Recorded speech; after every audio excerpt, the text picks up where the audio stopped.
got something a bit different today. This is an Ogura clutch. This is a PTO clutch of a lawnmower. I purchased a new lawnmower about 6 months ago, and this clutch has already failed on it. At least I think it has.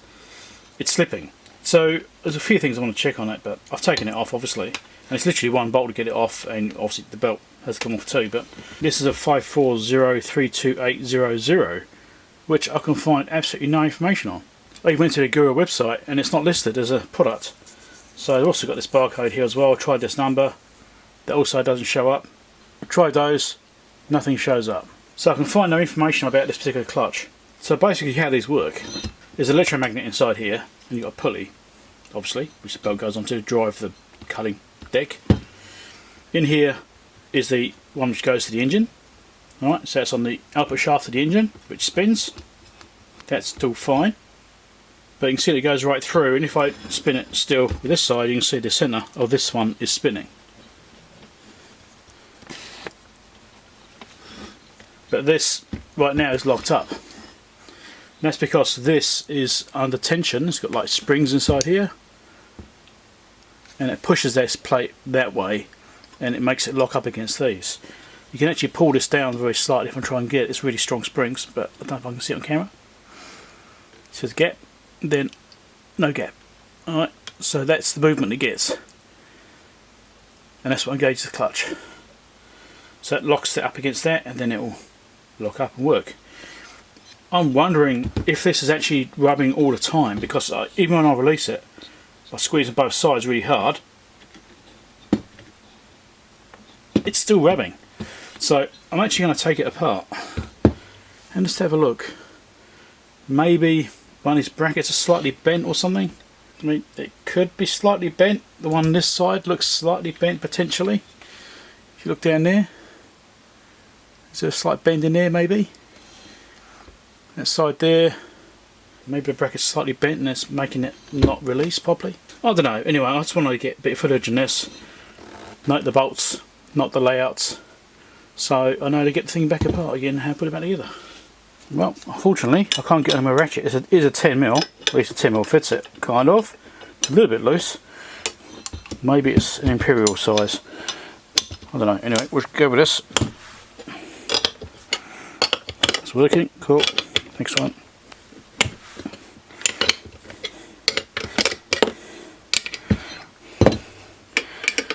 I just want to see if this thing actually springs open more when I release this. And yeah, the gap is definitely pushing open. Alright, I want to try and keep this fairly even as well. So I'm just going to do this side. There's heaps of bolt length on these. Not really too worried about it. The other side looks like it's about 8mm maybe. There you go. So I'm actually wondering if maybe it's just slightly bent and twisted and it's just not quite sitting right, and that's causing it to be a problem. I don't know. Anyway, let's do this side. Alright, it's 8mm. Can I get on here with a ratchet? I can. Brilliant.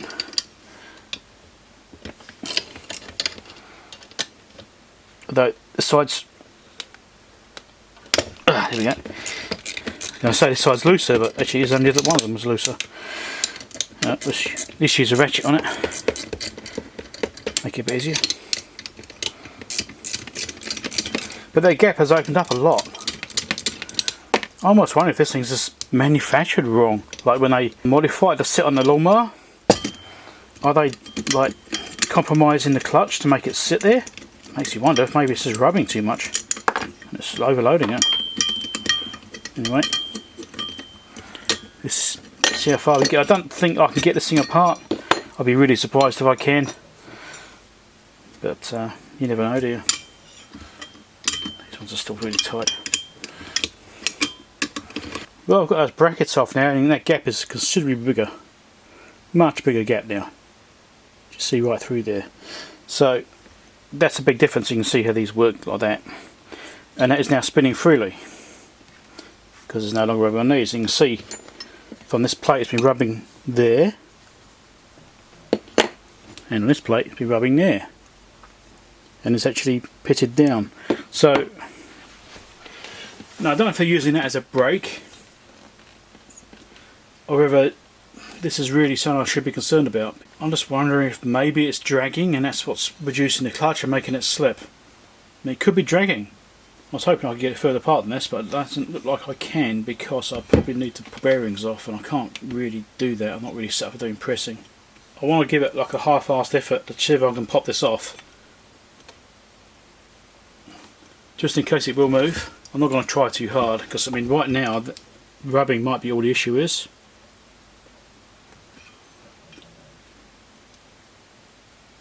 It doesn't seem to want to move. I'm not going to get anywhere with that. And that clearance just looks too small. I think these are on the originals though. I think this actually comes from factory with these on. I'm actually just wondering if it's slightly bent and it's making it rub. It just seems that even when I pushed it right down, it still felt like it was rubbing a little bit and creating drag. And I've been trying to find one of these, like trying to find one of these online, just so I can just like buy another one. Can't find them. Even the manufacturer's website doesn't have the things on it. This mower is 6 months old. Bearing sounds alright at least. The model number is more about the depth of this pulley and how much that's offset. Because you can get different ones, different pulleys on, right? So obviously I need to get one which has got a offset that matches this. If I can find something that's got this bracketry with a similar offset, even if it's slightly different, that'll probably be right. Also this shaft just here, that's a 1-inch shaft. The key is 1/4 inch. Right, 1/4 inch key. That's what it's based on. This opening here, I'm not sure I can get into it very well. Going to be a bit wonky. 0.7, and I'm at an angle, so it's probably going to be a bit different to that. Do it there. 0.8, so 20mm or so on that output shaft. Obviously this isn't the best way of doing it, yeah, but it's about 20mm or 20.7 or so, just for reference. I mean obviously that's not very precise, that last one there. I can actually measure the little plug that goes in there, which is on the bolt. The bolt comes up through here with a little washer assembly. I mean I could probably measure the outside of that to figure out what that is, but 1-inch shaft. Offset, I'm not quite sure which way I should look at the offset from this. It's got like a taper in the bottom there as well. You can't really see, but it's tapered. That second section down here, there's a taper just there. So that could be where it lines up to the output shaft. I'm guessing that's what stops on. It's the output shaft taper there. So should I measure the depth from that to this, just in case I need it? Do it in millimeters. So this is going to be tricky again. I've got to try and eye it up. So actually if I just do it in stages, let's do it in stages, eh? Let's go there to there. It's approximately 13mm from the end of that taper to the face of that.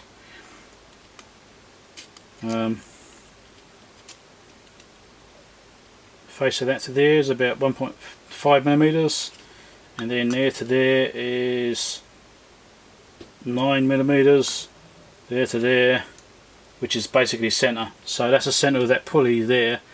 So that's 9 plus 1.5, so that's 10, call it, plus that bit there, 13, 25mm. So it's like 1-inch step off from the end of that shaft.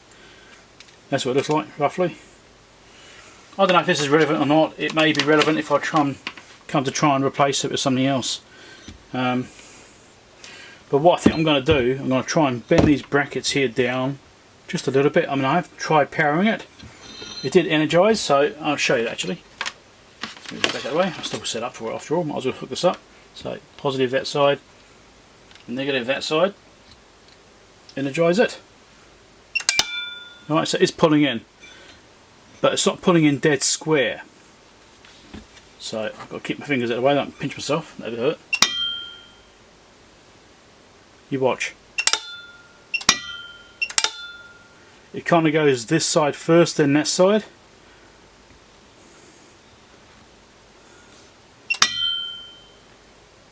Try and get the gap so you can see it. See that? So it went over here, then over there. It's only barely doing it. Having it closed up more mean, like that, that's actually flush. With that pulled right in. Oh, actually, that's because that's pulled in now, right? That gap there is tiny. It's magnetised on there as well. Okay, that's not touching there.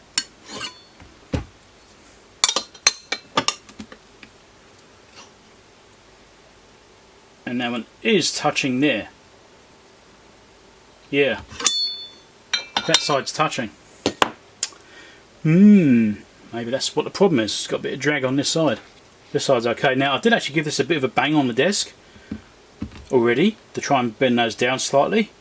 Maybe that one actually did move and this one hasn't. That's actually touching. That one there. Right, so I bolted it back together. Now this is still rubbing in its natural state when it's idle, but it's not rubbing anywhere near as hard as it was, so it's not gripping as hard, which is, I think, a good thing. It's a good sign. It's not binding as much as it was before. Let's then energise it. Pop straight in, nice and easy. No rubbing. Beautiful. Right. Now, what I probably should have done before I pulled the thing apart was actually check this and see what it was actually doing. This is pulling out 4.5 amps at 12 volts. I'm not sure if that's normal, but there's no bearing noise or anything from that, so that's a good thing. I mean, it's got a little bit of drag on there. I don't know if it's just because it has got a bit hot, I don't know, but there's no noise. So I think we're good there. All I can really do, I suppose, is put it back on and just try it out again, see if anything's changed, but yeah.